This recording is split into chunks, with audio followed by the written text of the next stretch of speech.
छत्रपती संभाजीनगरमध्ये आज ठाकरे सेनेकडून ट्रॅक्टर मोर्चा काढण्यात येणार आहे। सरकारने दिलेल्या आश्वासनांची पूर्तता केली नसल्यामुळे क्या हुआ तेरा वादा या अंतर्गत उद्धव सेनेकडून गेल्या 5 दिवसांपासून आंदोलन सुरू आहे। कर्जमाफी, शेतकरी सन्मान योजना, लाडक्या बहिणींना 2100 रुपये, 45,000चं पाणंद रस्ते, अन्नदाता ऊर्जादाता, शेतकऱ्यांच्या पिकांना हमी भाव, 1 रुपयात पीक विमा ही आश्वासने दिली, मात्र त्याची पूर्तता झालीच नाहीये। त्यामुळे आज ट्रॅक्टर मोर्चा आणि उद्या चक्का जाम आंदोलन करण्यात येणार आहे। आज क्रांती चौक ते विभागीय आयुक्तालयावर ट्रॅक्टर मोर्चा काढण्यात येणार आहे। या संदर्भात अधिकची माहिती देण्यासाठी आपले प्रतिनिधी माधर सावरगावे आपल्या सोबत जोडले गेलेत। या मोर्चा संदर्भातली अधिकची काय अपडेट आहे?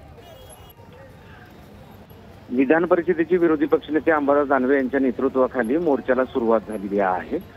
तालुक्याच्या प्रत्येक ठिकाणी हा ट्रॅक्टर मोर्चाचं आयोजन करण्यात आले। सोबतच आज क्रांती चौकातून ते विभागीय आयुक्तालयापर्यंत ह्या मोर्चाला सुरुवात झालेली आहे।